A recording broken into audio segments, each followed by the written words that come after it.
At the height of Rome's power, over 1 million voices echoed through streets converging from the edges of 2 continents, a metropolis fed by Egyptian grain, crowned by the Colosseum, and threaded with more roads and aqueducts than any city before or since.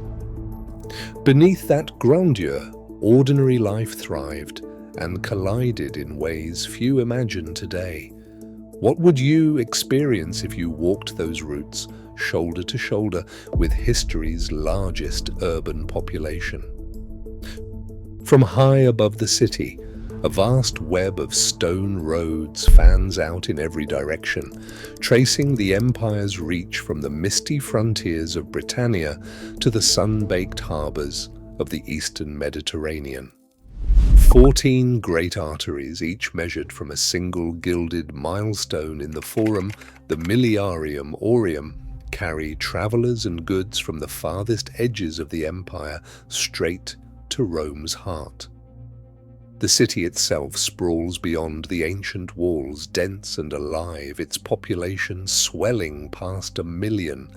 No other city in the ancient world comes close to this scale. The skyline is dominated by the Colosseum, its arcades stacked 4 stories high, enclosing an arena large enough to hold 50,000 spectators, sometimes even more. To the north, the Pantheon's dome rises with impossible symmetry, while the imperial forums stretch in a patchwork of marble and brick, each plaza a monument to conquest and ambition. Aqueducts snake across the hills, carrying 1 million cubic meters of water every day into fountains, baths, and homes. The city's lifeblood flows not just in water, but in the endless movement of people, animals, and carts. Roads, built by Roman engineers straight as a surveyor's line, link the city to its provinces, each stone a silent witness to centuries of expansion. From this vantage, Rome appears both ordered and chaotic, a living map of empire and ambition. As the morning haze lifts, the city's scale comes into sharper focus.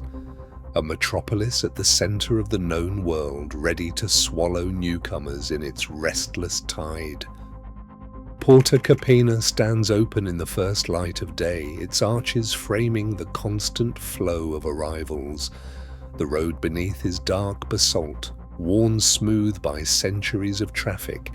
Deep ruts carved by wagon wheels mark the passage of countless carts before the daytime ban takes effect.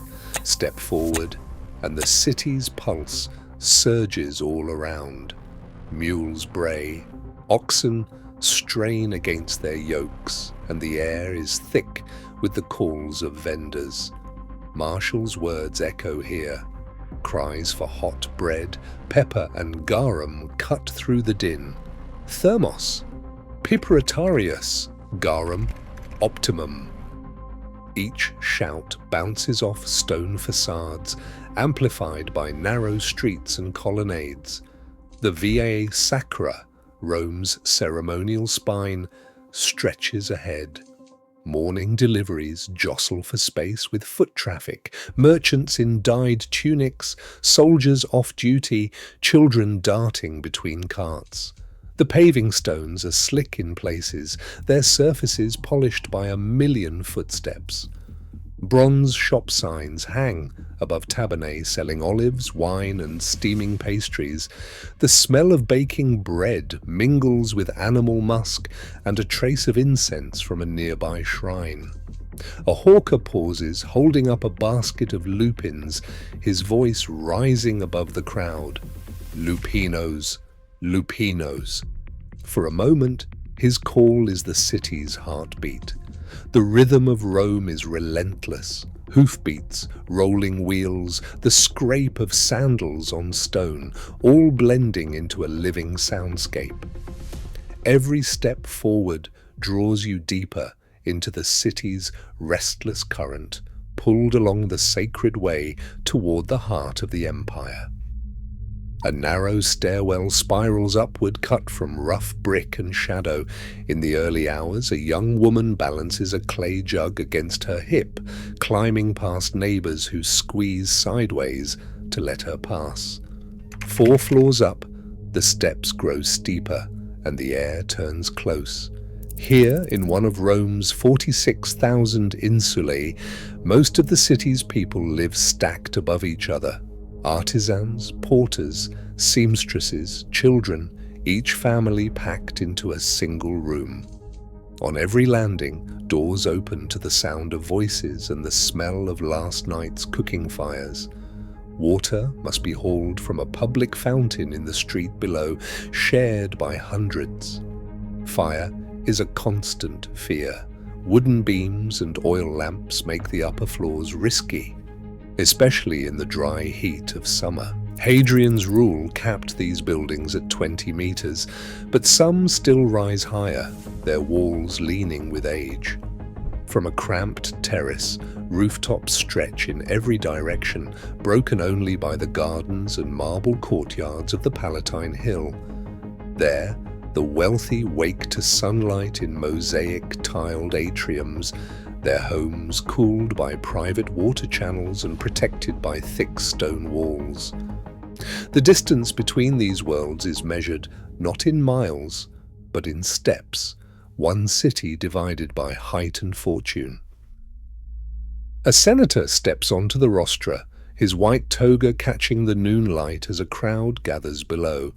His voice carries across the Forum Romanum, weaving through the marble columns and echoing off the facades of basilicas and temples. The space before him is more than a city square. It is the living heart of Roman authority. Citizens press in, listening for news of new laws or grain prices while scribes jot notes for the city archives. At the southern edge stands the Basilica Julia, a vast hall stretching 100 meters where legal cases unfold before rows of magistrates and curious onlookers. Merchants and bankers cluster in the shade, exchanging contracts and coins beneath the painted ceilings.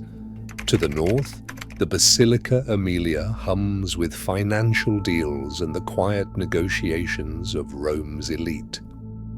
Nearby, the Temple of Saturn guards the state treasury, its steps worn by generations of officials.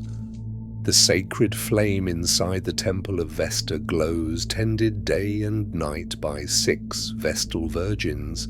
Here, architecture is power made visible, every column and arch a reminder of the city's order and ambition. At the river docks, the day begins with the arrival of grain from distant Alexandria. Barges crowd the Tiber, each heavy with sacks of wheat enough to feed a city where hunger could spark unrest overnight. Porters unload the cargo, their backs bent under the weight, while officials from the Annona tally every sack and seal them with lead tags before the grain moves on. A line of mule carts snakes through the city, climbing toward Trajan's market. Here, more than 170 rooms stretch across 6 levels, each space humming with business. The market's great hemicycle thrums with the sound of merchants, scribes, and crowds waiting for their daily ration. Inside a bakery at street level, the air grows thick with flour and heat.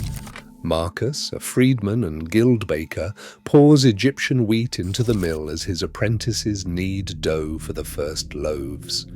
By noon, hundreds of round loaves will cool on stone counters, destined for both the wealthy and for those who depend on the state's grain dole.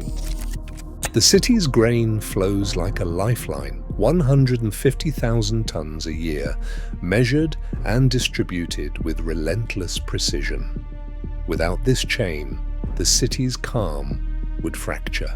For today, bread is plentiful, and the city's pulse remains steady. Beneath a soaring dome, the baths of Trajan hum with life. Marble floors echo with the slap of sandals as bathers, rich and poor alike, move from the gymnasium to the hot caldarium, their voices rising in clouds of steam.